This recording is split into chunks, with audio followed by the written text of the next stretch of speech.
Chicos, un favor, me dicen si alguno no le he colocado. Me parece que no le he colocado a dos o tres chicos. ¿Lo revisan en la lista, porfa? Doctora, no está compartiendo la pantalla. Ay, lo siento, perdón. A ver ahí. Todo se le ponía frente. Ahora sí. Una miradita ya. Hay una persona que se ha conectado como Luna Cruz. ¿Quién es Luna Cruz? No sé. Chicos, ¿quién está como Luna Cruz? ¿Quién es Luna Cruz? Y si no, le saco del grupo.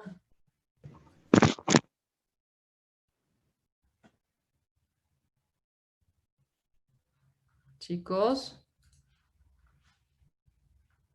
Luna Cruz. ¿Quién está como Luna Cruz? Tal vez se han conectado desde otra compu. Alguien me está hablando por ahí. Doctora Eva. Ah, ¿dónde estás? ¿Y cuál es tu apellido, Eva? Eva Párraga. Ah, la Párraga. Es que está con otra compu, creo. Y por eso aparece Párraga, Párraga. Ah, ya Cruz Eva. Ok, listo. Creo que ya no hay nadie más. Chicos, mil gracias. He llegado recién teníamos reunión del comité científico. Hemos estado con el doctor Mayor, el comité científico departamental, donde participa el CEDES, la alcaldía, todo. Y no terminaba hasta las 6:30, 7, apenas he llegado para mi otra clase y les agradezco mucho. Bueno, hay varios que no están viniendo por el mensaje que ha puesto su compañera, pero vamos avanzando, ¿ya? Entonces dejo de compartir esto. Si no me falta nadie más, no me falta, chicos, es que tengo 27 Doctora, en aula. ¿Quién más me doctora falta? Flores Navarro. Ok, Lourdes Navarro. ¿Y quién más? Yankee, doctora. Yankee. Ok, No, Navarro, Flores Lourdes. ¿Quién más, chicos? ¿Alguno me...? No, Flores Navarro diré, ¿no? Flores Navarro, ok. Yo creo que ahora sí, me falta todavía un hito, creo. ¿O será que conmigo somos 27? No, no sé, debe ser. Ok, listo. Entonces dejo de compartir esto y nos toca el tema 11, chicos, ¿sí, no? Sí, doctora. Entonces voy a ir a la última diapositiva y les pido a ustedes también, por favor, que se remitan a la última diapositiva del tema 9, ¿ok? A la última diapositiva del tema 9, para ver dónde estamos y qué nos toca avanzar ahora. Entonces, si ustedes se fijan, ahora voy a compartir la última diapositiva del tema 9. Cuando hemos hablado, no sé si lo pueden ver ahí, cuando hemos hablado de los diferentes tipos de estudios, aquí están al final la clasificación de los estudios. Me voy a ir a la última partecita aquí. Hemos dicho que los estudios se clasificaban según la intervención del investigador, observacionales o experimentales, según el tipo de análisis, descriptivos o analíticos, según la temporalidad, transversales o longitudinales, y los longitudinales tenían direccionalidad o tienen direccionalidad, que pueden ser los prospectivos o los retrospectivos. Y todo esto se armaba, todas estas clasificaciones según la intervención del investigador, según el tipo de análisis, según la temporalidad, según la direccionalidad, nosotros, ¿no es cierto?, poníamos este cuadro.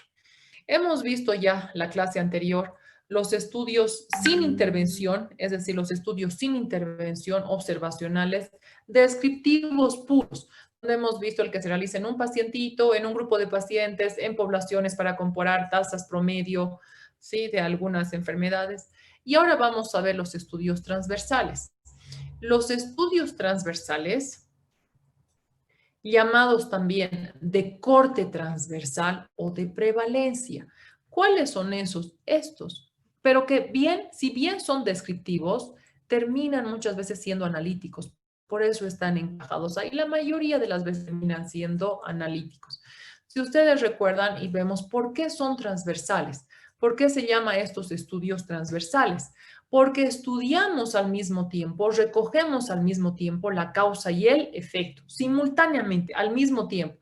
Por decir, les vamos a preguntar si es para diabetes, digamos que el efecto es la diabetes, le vamos a preguntar antecitos de tomarle pruebas de sangre, le vamos a preguntar no lo sé, antecedentes familiares de diabetes, le vamos a pesar, le vamos a medir, vamos a ver su índice de masa corporal para ver si tiene sobrepeso, si tiene obesidad o es normopeso. Vamos a también ver su tipo de alimentación, todo eso al mismo tiempo. En una encuesta recojo unos datos y el efecto lo valoro mediante la prueba de laboratorio. Aquí, como veíamos en este cuadro, la causa y el efecto los recojo al mismo tiempo. No puedo establecer una relación temporal. No puedo decir que ha venido primero. Puedo creer que tal vez el hecho de ser obeso ha sido primero y luego ha desarrollado la diabetes, pero yo no tengo un registro. Solamente ahora le peso que es obeso y ahora veo que tiene diabetes, porque al mismo tiempo he recogido la causa y el efecto. No puedo decir que primero ha venido la causa, luego el efecto. Aquí sí, cuando yo parto con obesos, no obesos y les sigo en el tiempo, puedo decir, la causa para que estos tengan diabetes ha sido su obesidad, porque a un principio no tenían diabetes, solo unos eran obesos y otros no. Y retrospectivamente también lo podría hacer, pero cuando nosotros recogemos causa y efecto al mismo tiempo, no podemos establecer la relación temporal. Por otro lado, ¿qué cálculo realizamos en los estudios transversales? Estos casos que nosotros encontremos de diabetes, ¿qué son? ¿Son casos nuevos? ¿Son incidentes? ¿Son prevalentes? ¿Qué casos son? ¿Prevalentes, Chicos. doctora? De prevalencia. Sí, por eso es que este estudio, como aquí vamos a calcular prevalencia, este estudio también se llama de prevalencia y está aquí. Entonces, ¿qué se llaman los estudios transversales? Porque recogemos causa y efecto al mismo tiempo. También se llama de corte transversal, el cortar, así como cortar, porque nos quedamos con ese pedazo de tiempo. Es que cortamos ese pedazo de tiempo que dejamos ahí en la fotografía y no sabemos qué ha venido antes, qué ha venido después. Ahora tenemos la causa y el efecto al mismo tiempo. Por eso se llaman de corte transversal, que son diferentes a los estudios de cohorte. Miren, este es otro, este es longitudinal prospectivo, este es donde hacemos como un video, parto de la causa y el efecto lo encuentro al final. Pero en este estudio es de corte, pero de cortar, ¿no? Como quedarnos con esa parte del tiempo. O también denominado, como bien me decía uno de ustedes, también denominado estudio de prevalencia, porque lo que vamos a calcular va a ser la prevalencia. Entonces, dejo de compartir esta y ahora sí voy a compartir el tema número 11, que es este. Entonces, empecemos. Cerraré esto. Ahora sí, lo pueden ver, ¿no ven? Lo voy a poner en más grandecito, a ver si ahí se puede ver. Sí, se ve bien, doctora. Ok, perfecto. Entonces, los estudios, tema número 11, estudios epidemiológicos observacionales descriptivos. Pero ojo, estos terminan siendo análogos. Entonces, si quieren ustedes, a ver, no sé quién está con su microfonito abierto. Reina, te estoy cambiando ya. Es que se escuchan tus hojas. Ok, entonces, estos estudios, si bien son descriptivos, como hemos visto ahorita mismo en el cuadrito y recordado, terminan siendo analíticos. ¿Por qué? Porque buscan factores de riesgo. No nos vamos a quedar solo con describir, tantos tienen diabetes, tantos no, tantos son de área rural, urbana, sino que vamos a hacer los cálculos para ver si el hecho de tener sobrepeso es un factor de riesgo para la diabetes. Si el hecho de no hacer actividad física es un factor de riesgo para la diabetes. Y vamos a calcular las medidas de asociación. Antes no, en los descriptivos puros en los que hemos visto solo se describía, ¿no es cierto? Nada más. Pero aquí vamos a calcular medidas de asociaciones o vamos a ver factores de riesgo. ¿Qué se llaman estos estudios? Como bien hemos visto, estudios transversales o de prevalencia. Empecemos entonces.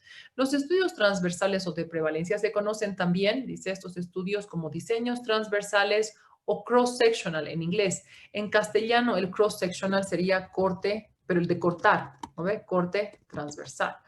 Pero mejor, para no confundirnos este corte, mejor le llamaremos nomás estudio transversal o de prevalencia. O transversal, con decir transversal ya se sabe.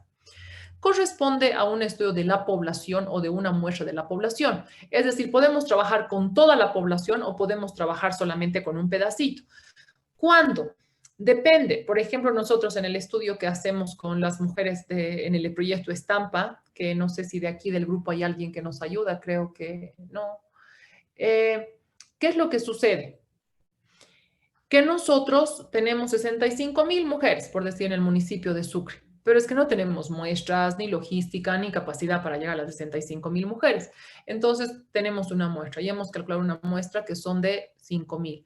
Entonces, vamos a trabajar con 5,000, porque para eso sí nos puede alcanzar y demás. Entonces, uno a veces trabaja con toda la población y muchas de las veces con una muestra. Ahora, ¿cuándo trabajaré con toda la población? Imagínense que mi estudio, supongamos que mi estudio es prevalencia de parasitosis intestinal en niños de la guardería universitaria y habían sido un total de, no sé, de 120 niños. ¿Hará falta calcular una muestra si son solamente 120 niños? ¿Hará falta calcular una muestra? No, No. es pequeña, Muy bien. doctor. Muy bien, Milton. Pues con 120, imagínense, calcular 120, nuestra muestra nos va a salir 30 o 40 y con eso no vamos a poder encontrar ningún tipo de relación. Por lo tanto, cuando la población es mucha, por decir, mi estudio es en los estudiantes de la Facultad de Derecho para ver el conocimiento que tienen sobre el VIH, por decir, y son 5,000. Es que apenas somos 5 en la investigación, además imprimir 50 encuestas, no, vamos a calcular una muestra. Y la muestra nos sale, por decir, 420. 420 sí lo puedo hacer.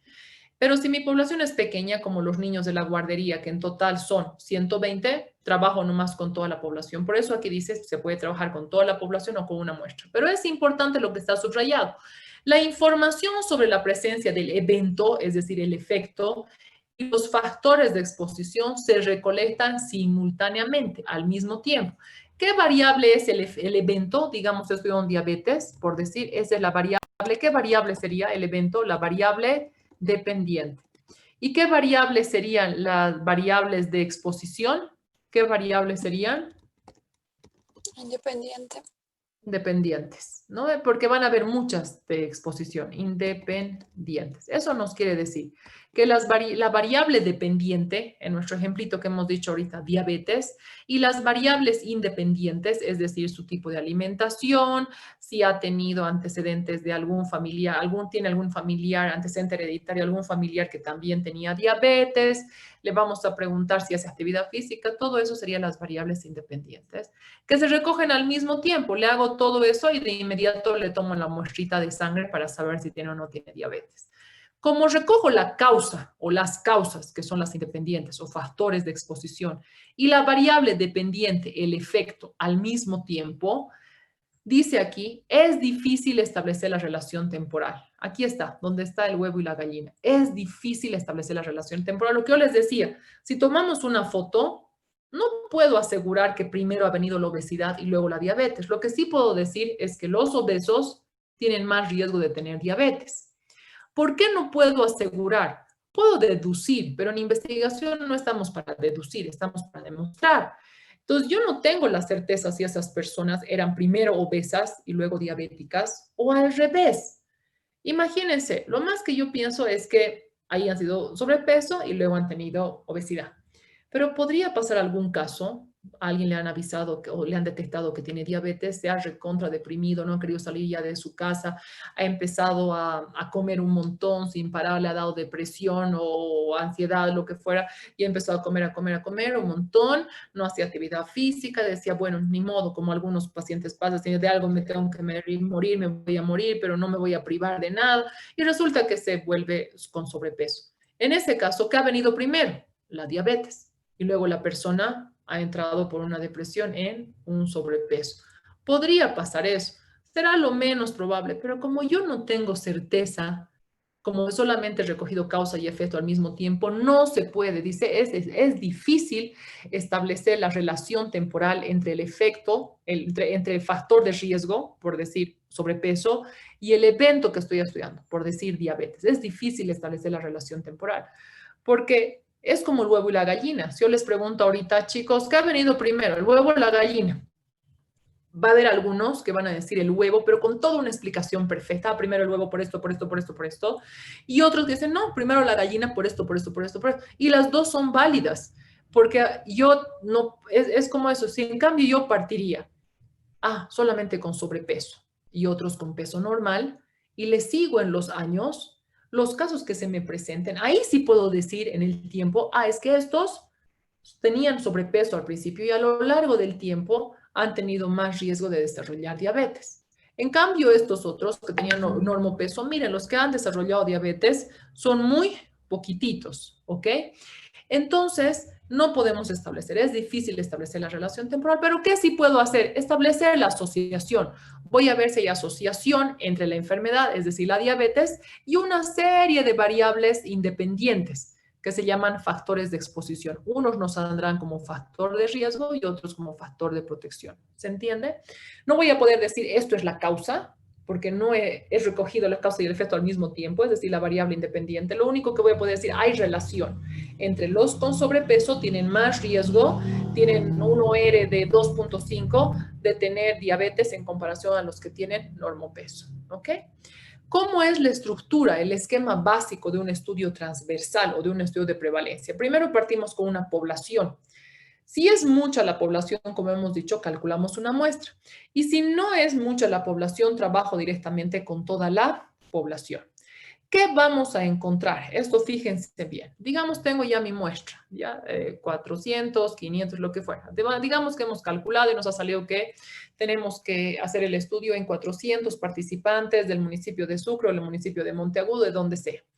¿Qué vamos a encontrar en los resultados ya al final? Vamos a encontrar cuánto es la prevalencia, es decir, cuántos están enfermos con diabetes. De los 400, por decir, encontramos que 80 tienen diabetes o 50, lo que fuera. Y vamos a encontrar que el resto de los 400 no tiene diabetes. Entonces, primero vamos a tener dos grupos. Vamos a ver quién tiene el evento, quién no tiene el evento. Y eso es lo que dice a continuación. Primero vamos a establecer el número de individuos que presenta o no presencia o ausencia de la variable dependiente, es decir, del evento. En este caso, vamos a ver la presencia o ausencia de diabetes. Luego, ¿qué vamos a ver? A partir de ello, vamos a investigar la presencia o ausencia de variables independientes, que son los factores de exposición. A partir de que primero digo, estos son los diabéticos y estos no, vamos a ver qué parte de los diabéticos estaba expuesto a uno de los factores y qué parte de los diabéticos no estaba expuesto. Y lo mismo aquí, en los sanos, vamos a ver qué parte estaba expuesto y qué parte no estaba expuesto. Pongamos el primer caso. La primera variable que hemos estudiado, vamos a ver que son los enfermos expuestos, son aquellos que tienen antecedentes familiares, ¿ya? Antecedentes familiares de alguien con diabetes. Esos serían los expuestos. ¿Y quiénes serían los diabéticos no expuestos? ¿Quiénes serían? ¿Qué se les ocurre? Si los expuestos son los que indican que han tenido algún familiar, Reina, ¿quiénes serían los no expuestos? Los que no tienen antecedente familiar. Muy bien. Sin antecedente le pondremos, ya para no escribir mucho. Sin antecedente familiar de diabetes. Muy bien. Esto vamos a encontrar que una parte de los diabéticos sí tienen antecedentes familiares y otra parte no. ¿Qué vamos a encontrar al otro lado? Exactamente lo mismo. Al otro lado tenemos sanos, pero tenemos que ver qué parte de esos sanos también tenía antecedentes, es decir, que está expuesto. Y también vamos a ver, porque sí, puede ser que algunos de los sanos digan, sí, de mí mi tía, mi mamá tenía diabetes, falleció con una complicación, no sé, de la diabetes. Y también van a haber sanos que no tengan antecedentes familiares, sin antecedentes familiares. Y esos son los valores que voy a poner. Por decir, aquí tenía mis 80 diabéticos, mis 320 sanos. De esos 80 diabéticos vamos a ver cuántos tenían antecedentes familiares y cuántos no tenían. Los que tenían le pondremos en el grupo A y los que no tenían antecedentes del grupo C. Y al otro lado lo mismo. Vamos a ver de los 320 sanos cuántos tenían antecedentes familiares y de ellos, de estos sanos también, cuántos no tenían antecedentes familiares. Y todo esto, estos datos, una vez que los tengamos recogidos, los vamos a poner en nuestra tablita de 2x2. En nuestra tablita de 2x2 vamos a colocar los datos que sean A, B, C, D. Es decir, cuántos aquí, cuántos aquí, cuántos aquí, cuántos aquí. Hago luego todos los cálculos que tengo que hacer y valoro la siguiente la siguiente variable. ¿Qué dice? Vamos a establecer primero el número de personas que tienen o no tienen la enfermedad, luego vamos a investigar la presencia o no de las variables independientes y la magnitud de las diferencias observadas nos va a permitir decir si hay asociación entre la variable independiente y el efecto.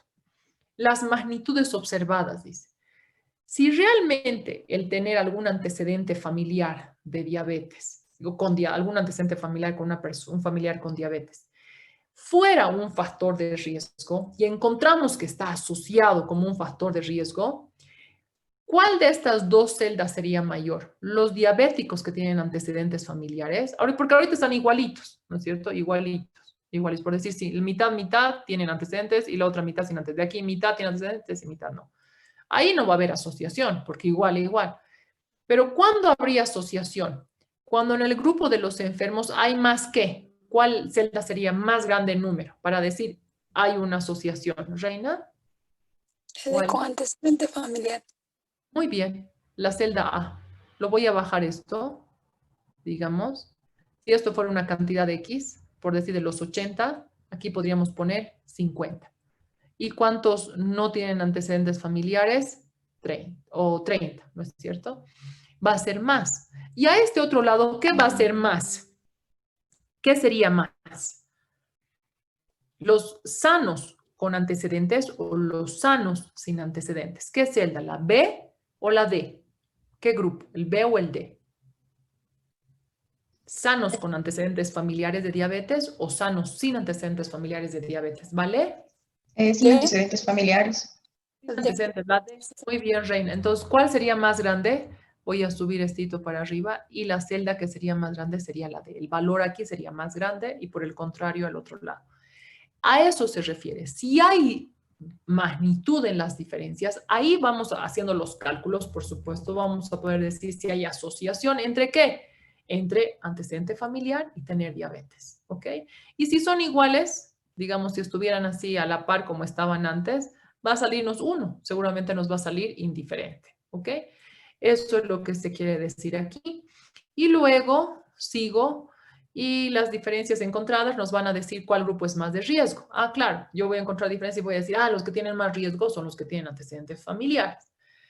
Termino todo esto, los calculitos, medidas de asociación, intervalos de confianza, todo lo que tengo que hacer, ¿sí?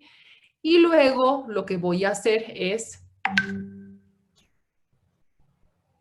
cambiar. Ahora voy a valorar otra variable. ¿Qué otra variable de exposición? ¿Qué otra variable de exposición, además de antecedentes familiares, podríamos poner aquí? ¿Qué otra variable?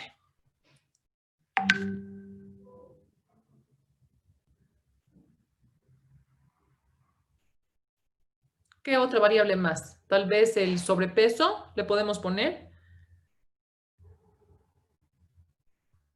Doctora, ¿podría ser hábitos alimenticios? No.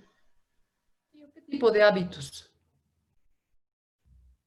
En este caso podrían ser alimenticios o no. Ya, pero ¿qué hábitos? ¿Qué hábitos? Es decir, consumo rico, por decir, alimentación rica en hidratos de carbono, digamos, ¿no ve? Por decir, tenemos que... ¿o qué otro? ¿Sí? ¿Les parece? Sedentarismo, doctora. Low battery. ¿Perdón? Sedentarismo, doctora. Ya, podría ser, o lo que nos decía también su compañera, cualquiera. Entonces, lo que vamos a hacer es una variable enfermos expuestos. Entonces, aquí pondremos lo que decía su compañera, por ejemplo, alimentación rica en hidratos de carbono, ¿ya? O en triglicéridos, no estoy inventando. Eso hay que definirlo biencito, porque si decimos como tú nos has dicho, ¿sí? Que si decimos como tú, hábitos alimenticios, que hábitos alimenticios es un montón, ¿no ves? Si tiene hábitos de alimentación, sus hábitos son más de hidratos de carbono, no sé qué, entonces le pondremos. Los expuestos, los que tienen alimentación, por decir, rica en hidratos de carbono, ¿y quiénes serían los no expuestos? Los que no tienen o tienen una alimentación equilibrada. Vamos a poner, no tienen alimentación rica en hidratos de carbono, por decir. Y al otro lado lo mismo. Dentro de los sanos, ¿qué vamos a encontrar? Un grupo de personas, porque puede haber, que tienen alimentación rica en hidratos de carbono y aquí abajo vamos a encontrar que va a haber otro grupo de los que no tienen alimentación rica en hidratos de carbono. ¿Ok? Hago mis calculitos, todas mis cosas, y luego voy a valorar la otra variable. Alguien decía actividad física, ¿no ve? Creo que alguien me decía, o sedentarismo. Pondremos actividad física, unos son sedentarios y otros no. ¿Quiénes serían los expuestos? ¿Los que hacen o los que no hacen actividad física? Creo que no hacen. Los que no hacen. Perfecto. Entonces, los que no hacen actividad física. Entonces vamos a poner aquí los enfermos expuestos, los que no actividad, les pondré ya, no actividad física ya. ¿Y quiénes serían los no expuestos? Los que sí hacen actividad. Eso, fíjense, no es que nos tenemos que dejar llevar por esto, porque algunos me decían en el otro grupo, es que aquí dicen no expuestos, aquí tengo que poner los no actividad física. No, yo no tengo que dejarme llevar por el no, sino tengo que decir, ¿quiénes serían los expuestos? ¿Los que hacen o los que no hacen actividad física? Ah, los que no hacen actividad física.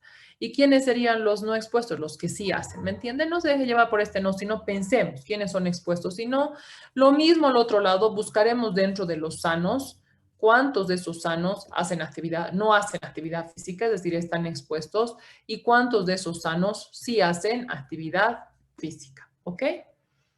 Y así seguimos y hacemos los calculitos para ver si tiene relación. Y así seguimos. Por eso es que dice, se valoran diferentes variables independientes. Tal vez de esas 5, 10, 12 que hagamos, 1, 2 nos salgan como factor de riesgo. Por eso siempre hay que poner variables. Ahora sí, esto veíamos cuáles son el diseño de un estudio de prevalencia. Primero tenemos que definir si vamos a trabajar con una población o solamente con una muestra. Vamos a definir si vamos a trabajar con toda una población o con una muestra. Si es que voy a trabajar con una muestra, primero tengo que determinar el tamaño de la muestra. ¿Sí? A ver, ¿son cuántos?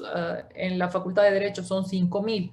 Calculo mi tamañito de muestra, ¿no es cierto? Han aprendido en segundo con el doctor Linares, con el doctor Fulvio, con el doctor Salinas, por decir, me sale así con todo el reemplazo de las formulitas, la probabilidad y demás, el error, todas las cosas, y resulta que me sale que tengo que encuestar a 415 estudiantes.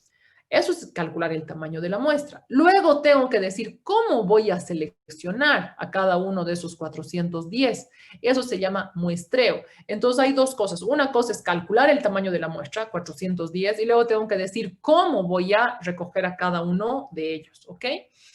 Ahora bien, entonces, te defino eso, voy a decir, por ejemplo, si se selecciona al azar, voy a conseguirme las listas de Cardex, voy a ver cuántos están en primero, en segundo, en tercero, proporcionalmente voy a sacar un poquito más, el 30% van a salir de primer curso, el 25% del segundo, el otro porcentaje de tercero, de cuarto, de quinto, y luego una vez que ya sepa cuántos tienen que salir de cada uno de los niveles, voy a ir sorteando por cursos y me voy a presentar ese día cuando estén dando examen de no sé cuánto para hacerles la encuesta. Ok, entonces una cosa es determinar el tamaño de la muestra y otro cómo voy a seleccionar a cada uno de esos.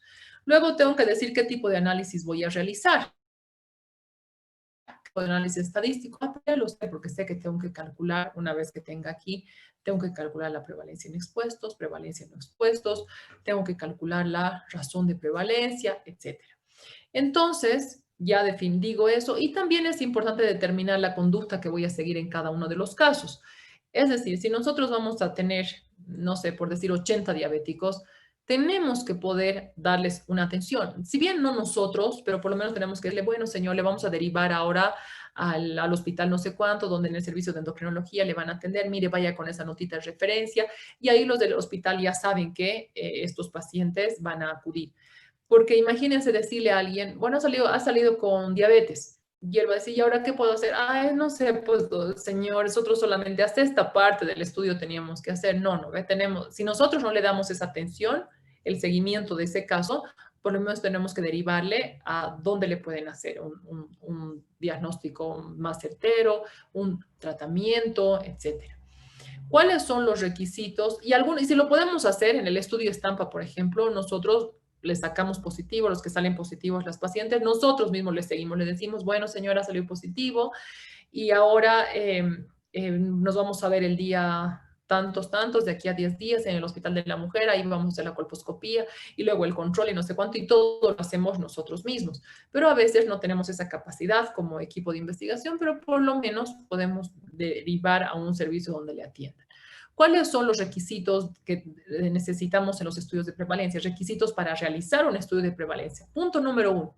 La enfermedad tiene que ser de alta prevalencia. No puedo hacer un estudio de prevalencia en una patología que no es de alta prevalencia, es decir, de alta frecuencia. ¿Cómo lo sé? Alguien me dirá y me preguntaban mañana en otro grupo, pero doctora, si ni siquiera estamos haciendo el estudio, ¿cómo podemos saber si esta patología es de alta prevalencia? ¿Cuál de ustedes me responde? No estoy haciendo todavía el estudio. ¿Y cómo puedo saber que esa patología es de alta prevalencia? ¿Quién me responde? ¿Cómo puedo saber que más o menos es de alta prevalencia? Si no con la certeza súper exacta, pero ¿cómo lo puedo hacer? ¿Qué están haciendo ustedes en su trabajo de investigación? ¿Qué están buscando? La incidencia. No en este tema prevalente, ¿no ve? En su trabajo de investigación es prevalencia de la infección por el virus de papiloma humano también. ¿Qué están haciendo primerito, antes de empezar a recoger los datos y demás? ¿Qué hemos hecho? Antecedentes. Identificar los factores de riesgo, doctora. Ariana, dime. Identificar los factores de riesgo, doctora. Ya, pero de cómo sé, ahorita estamos hablando de la prevalencia, no de los factores de riesgo. ¿Cómo yo sé que esta patología es de alta prevalencia? ¿Vale? Por los antecedentes que hemos buscado. Revisión de la literatura científica. Hemos encontrado que en el estudio de Ferrecho de Chile, la prevalencia de la infección por el virus de papiloma humano en población general había sido del 14%. Hemos encontrado en el estudio de Hernández Girón en México que la prevalencia era del 15%. Hemos encontrado que en el estudio realizado por Picconi en Argentina la prevalencia era del 13.5%. Ah, ok, no hay estudios en Bolivia, por decir, no hay estudios en Bolivia. Ah, pero hay estudios en otras regiones parecidas a las nuestras. No me voy a ir a buscar de pronto, no sé, la prevalencia de la infección en Japón. ¿Por qué? Porque las mujeres de Japón, la población de Japón es bastante diferente en cultura, en costumbres, en prácticas que nosotros. Entonces, primero vamos a buscar en estudios que están cercanos a nosotros. Y ahí podemos decir, ok, entonces, a ver, las mujeres de Chile no son tan diferentes a las mujeres de Bolivia. Sí, en algo, pero no totalmente. Las mujeres de Argentina tampoco. Entonces, puede ser que encontremos más o menos esa misma prevalencia, tal vez un poquito más. Entonces, ahí yo sé si la patología es de alta prevalencia o no, y por eso me lanzo a hacer un estudio de prevalencia. Digo que por lo menos 15 de cada 100 voy a encontrar. Entonces, nosotros encontramos 17 más o menos por ciento, 17, 16. Es decir, de cada 100 mujeres que les hacemos la prueba, encontramos 15, 16, 17, que es más o menos lo que pasa en toda América Latina. Entonces, yo ya sé, pero ¿en base a qué es lo que sé? Porque he revisado otros artículos. Si no, no me puedo meter a hacer un estudio. Tengo que haber revisado otros artículos. Ok, no se ha hecho en Sucre. Ah, pero se había hecho en Cochabamba, se había hecho en La Paz. Leo.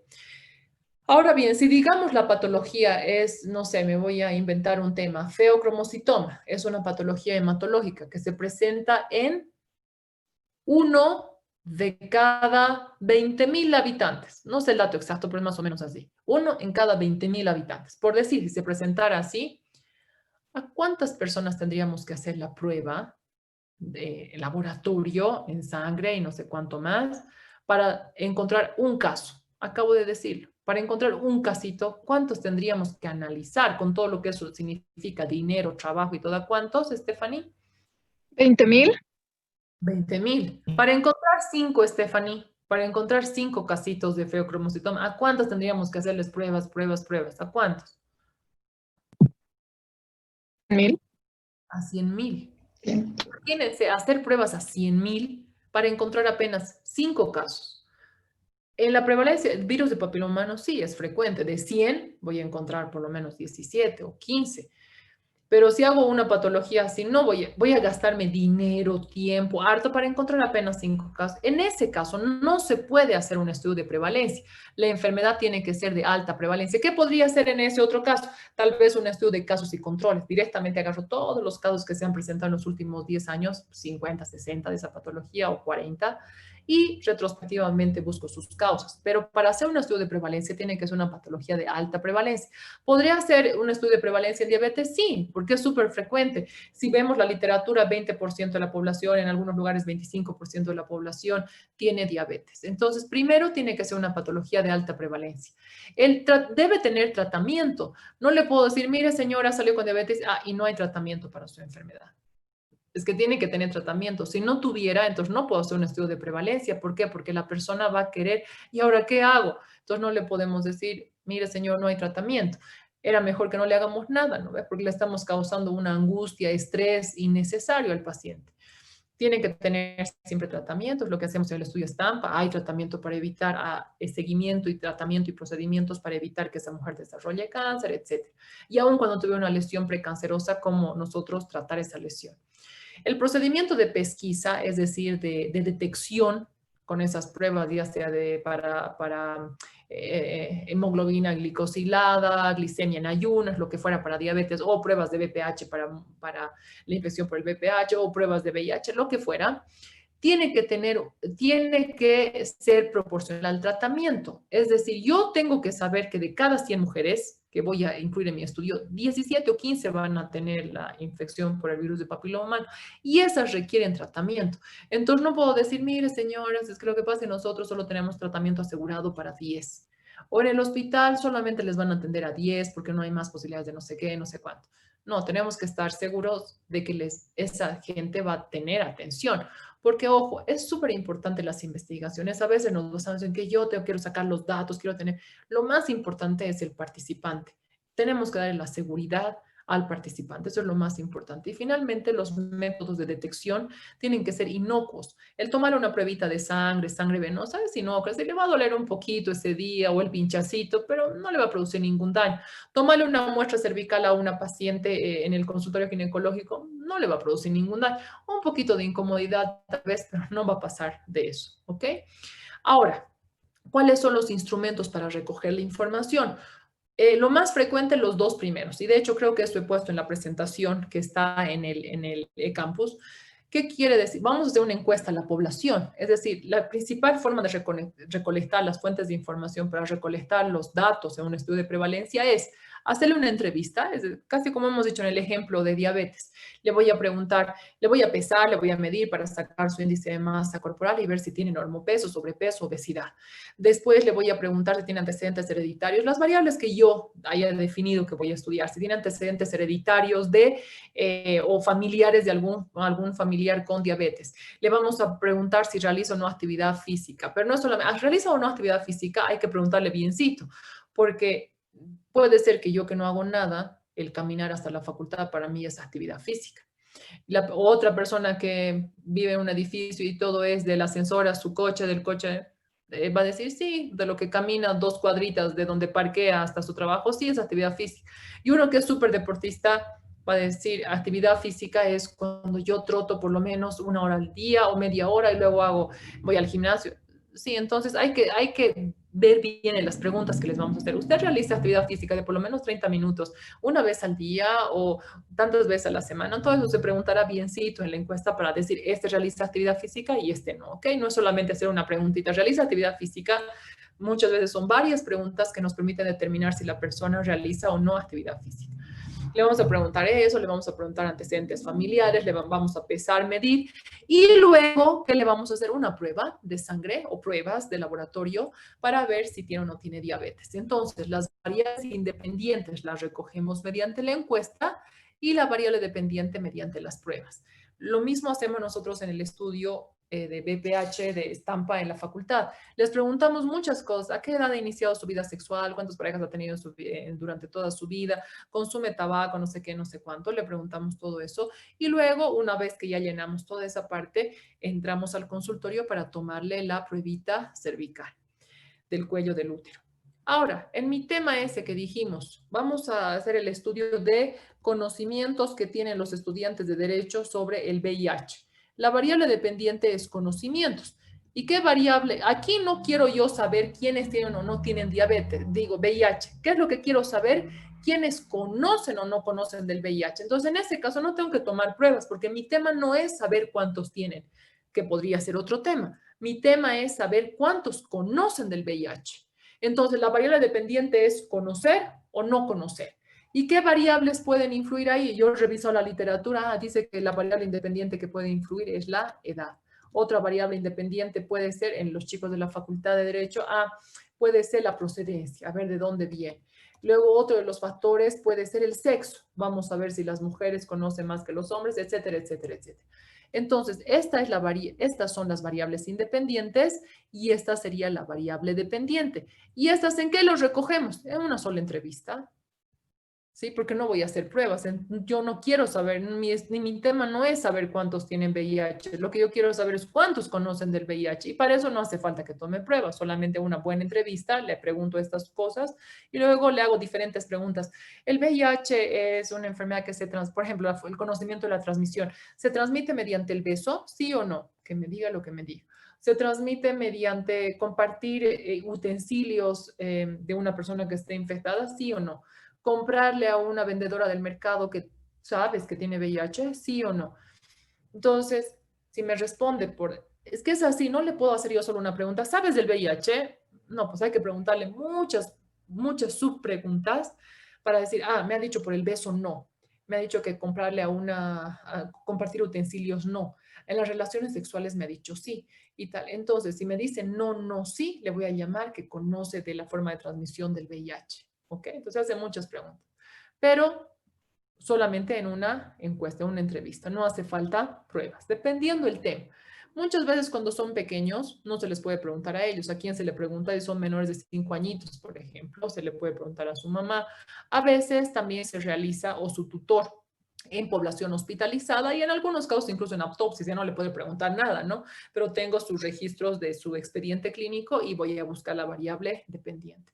Una vez que ya he recogido todos mis datos, ya sé esto, ya sé que de los 410, 80 salieron con diabetes, 400 tantos salieron sin diabetes, ya sé cuántos de estos hacen actividad física, cuántos no, de estos cuántos hacen actividad física, cuántos no, me voy a meter esos datos en la tabla de 2x2 para empezar a hacer los cálculos. Esto ya es la parte del análisis de los resultados.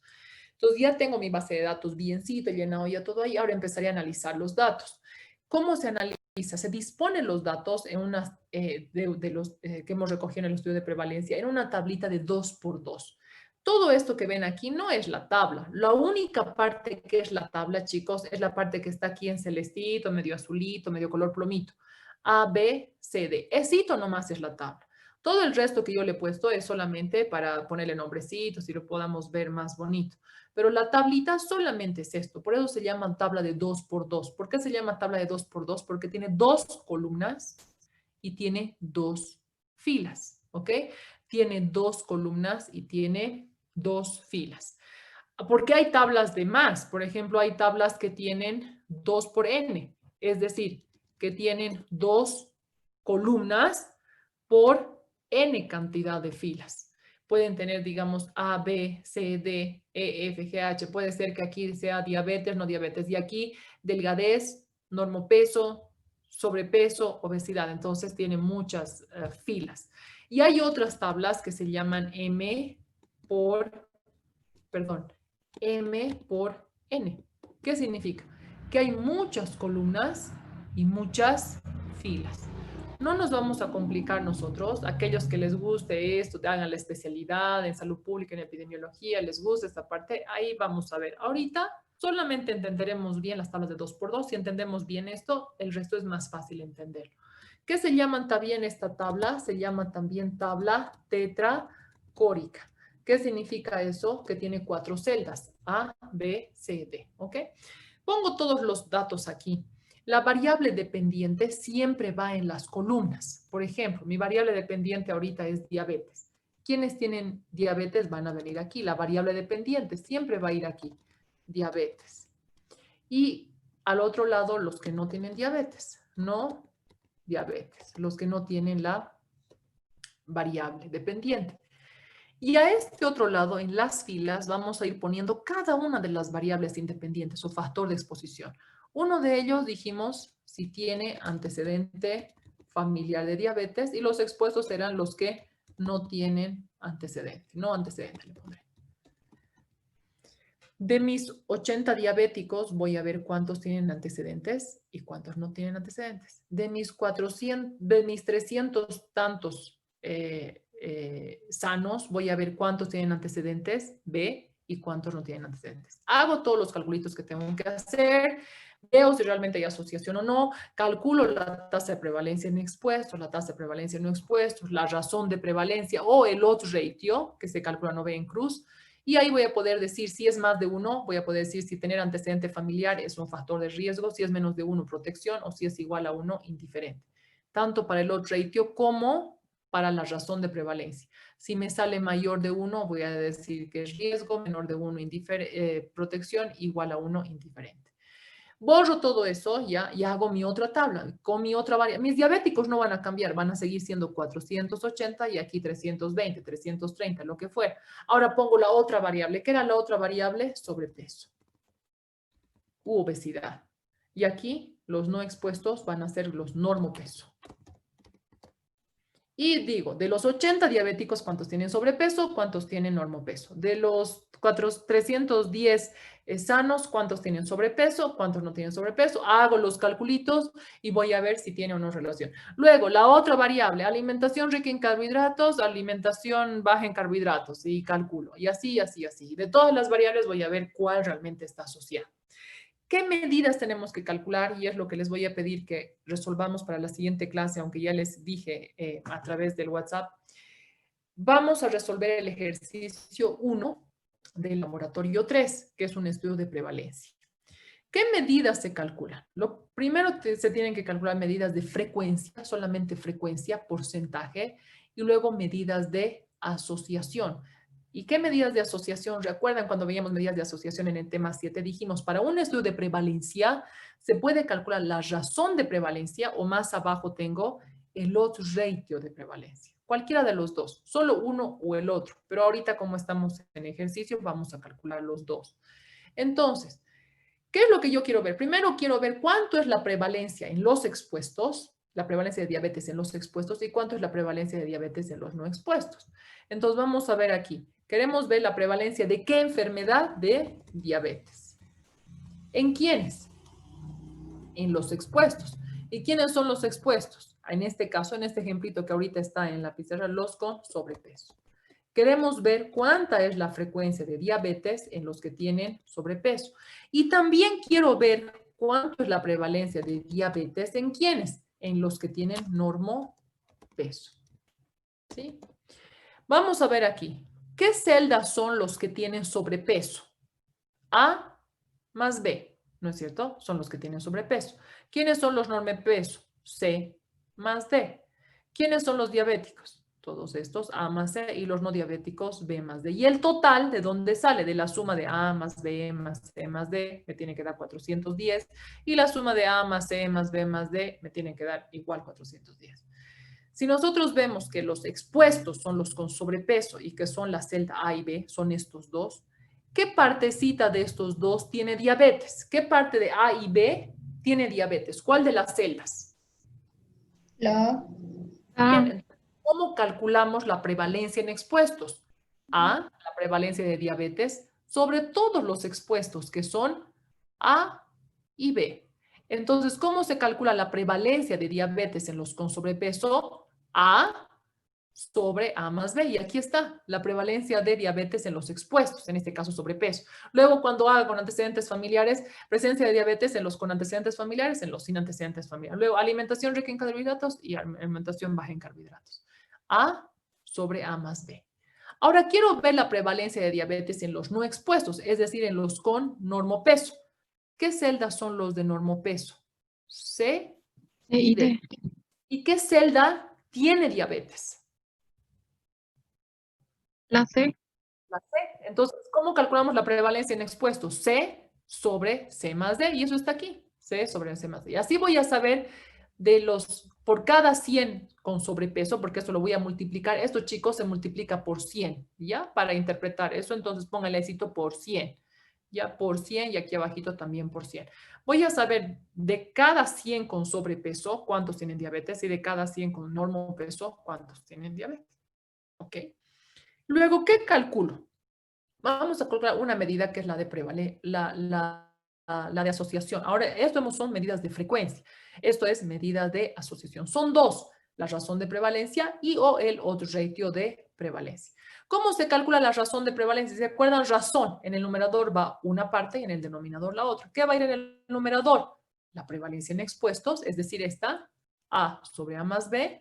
Y en el denominador, ¿qué va a ir? La prevalencia en los no expuestos, C sobre C más D. Pero como ya tenía eso calculadito, no ve aquí ya tenía A más B por 100, digamos que me sale 15% y aquí me sale 8%. Entonces, ¿qué voy a hacer aquí? Pongo 15% sobre 8%. El por ciento con el por ciento se va a ir. Por eso es que la medida de asociación no es con por ciento. Solamente me puede salir un valor mayor a 1, menor a 1 o igual a 1. Pero no es el por ciento porque el porcentaje ya se ha eliminado cuando hagamos esto. Si me sale mayor a 1, ¿qué voy a decir? Que el tener sobrepeso, es decir, la exposición. ¿Quiénes eran los expuestos? Los con sobrepeso. ¿Qué voy a decir? Que el tener sobrepeso es un factor de riesgo para la diabetes. Imagínense que me sale menor a 1, 0.5. ¿Qué diría? El sobrepeso es protección, es un factor de protección. No creo que nos salga así, pero bueno, así sería la explicación. Y si nos sale igual a 1, decimos, no influye. Igualitos se enferman los obesos con los sobrepeso y con los normopesos, así es que no influye. Entonces vamos a ver con las medidas de asociación si es factor de riesgo, si es factor de protección o no influye, ¿ok? Y la otra medida, me voy a saltar un poquito, chicos, me voy a saltar un poquito. La otra medida es el odds ratio. ¿Cómo se calcula el odds ratio? Es más facilito, se multiplica A por D y abajo entre B por C, es decir, multiplico A por D y todo eso lo divido entre B por C. ¿Y qué me puede salir ahí también? Valores mayor a 1, mayor a 1, menor a 1, igual a 1. Y lo mismo, si es mayor a 1 es factor de riesgo, si es menor a 1 factor de protección, y si es igual a 1 indiferente. Me vuelvo para arriba y ahorita terminamos, denme un par de minutitos. Estos valor que digamos me sale 2,5, 1,8, digo, es un factor de riesgo. Pero ojo, como es una estimación, tiene cierta variabilidad.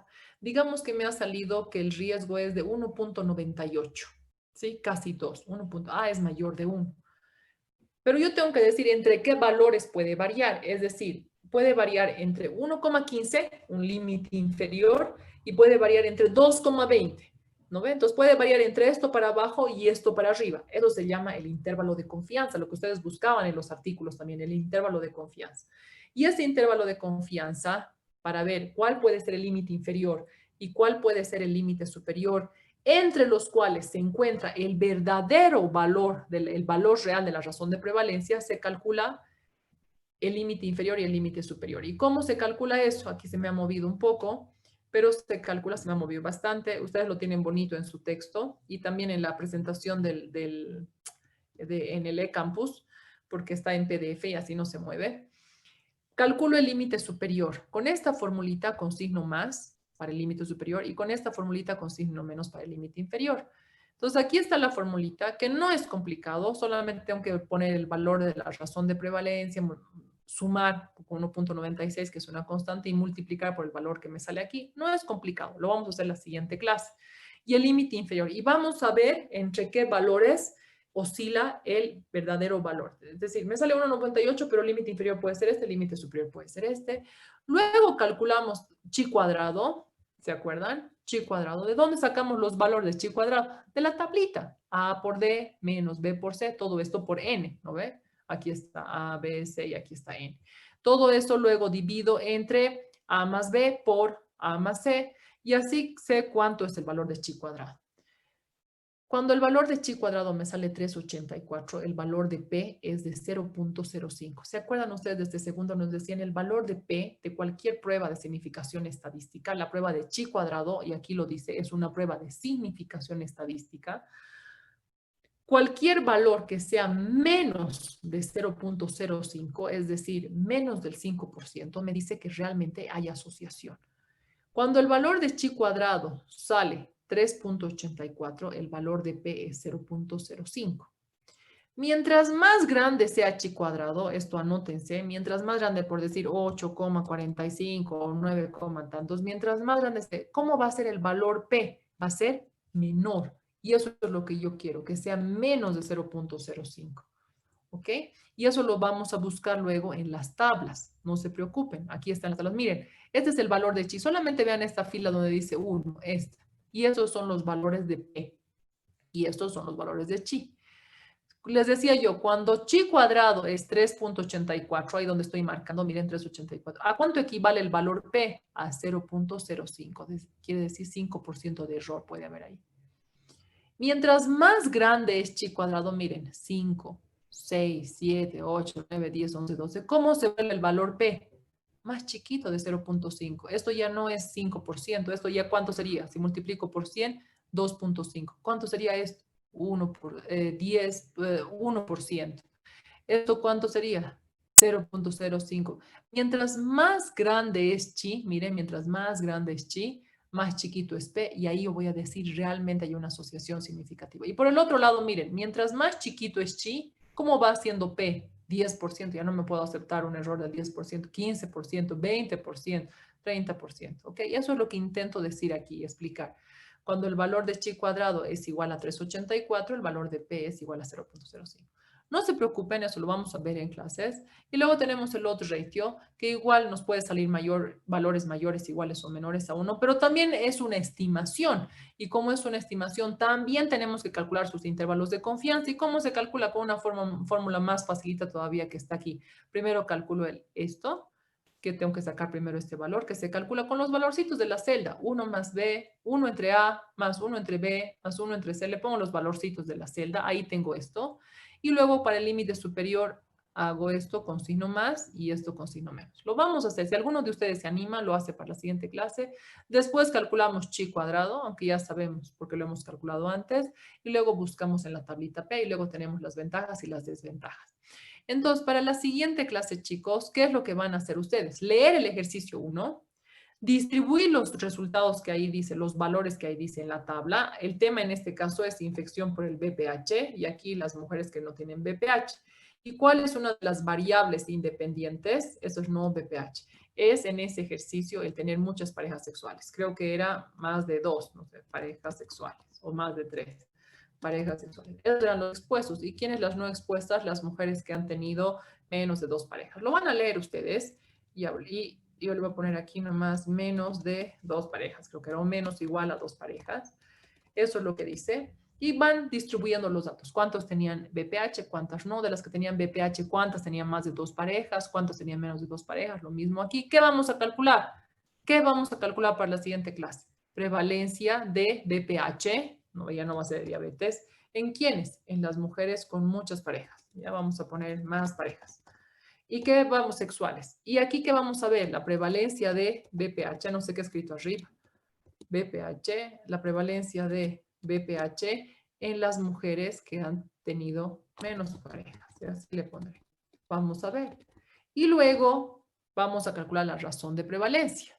Vamos a dividir el resultado que nos sale arriba entre el resultado que nos sale abajo y así puedo decir si es factor de riesgo, protección o indiferente. Si se animan, pueden calcular los límites de confianza, el límite superior e inferior. Si no, no se preocupen. Si se animan, puede calcular chi cuadrado. Es facilito. Si se animan. Si no se animan, lo hacemos en la siguiente clase.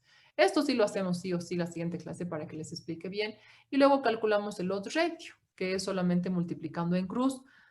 Puedo decir si es riesgo, protección o indiferente. Si se animan, calculan el intervalo de confianza con límite inferior y superior siguiendo esta formulita. Y si se animan, chi cuadrado. ¿Ok?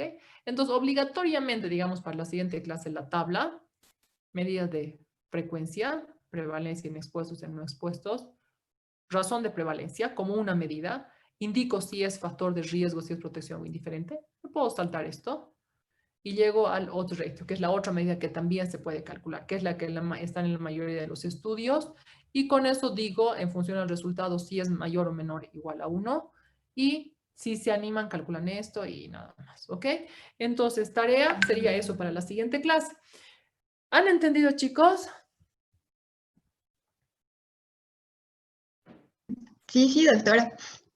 Yo creo que he procurado hacerlo más, así un poquito he ido un poquito lento para que ustedes se entiendan, porque este ejercicio, este estudio es el que más se realiza, es el que más vamos a realizar ahora cuando hagamos nuestra monografía de internado, cuando estemos haciendo R1, R2, esto es lo que más se va a realizar. Y luego también vamos a ver los otros. Y nuestra práctica es un estudio de prevalencia. Entonces, ensayen estito, resuelvan el ejercicio y lo revisamos el miércoles. ¿Les parece? Sí, está bien, doctora. Les agradezco mucho por su atención, por haber comprendido la dificultad que tenía. Si en algún momento ustedes también tienen, me dicen, chicos, si tienen alguna dificultad, un examen, lo que sea, yo siempre voy a estar igual ahí para comprenderles y ver en qué ratito podemos reemplazar la clase, ¿ok? Ahora, ¿me puede decir quiénes han llegado más tarde de lo que yo ya puse esto, la asistencia? Te he visto, vale, creo que tú, Peñafiel, que estabas en Sí. Sí, doctora, estaba en otras clases. participación, igual te pongo. ¿Quién más participó? El Milton, lo he escuchado por ahí que participó. ¿Dónde está el Milton? El Milton. ¿Quién más participó? La Reina. Yo, La doctora. Reina. ¿Quién eres yo? Mogro. Y también Samanés, le escuché por ahí. ¿Quién más? Me estoy olvidando. Samanés, ¿no ve? Listo. En la lista, doctora, por favor, Saavedra. Saavedra, no te he puesto asistencia. ¿Dónde está Saavedra? Dale, ya está. ¿Quién más nos falta, Gracias. chicos?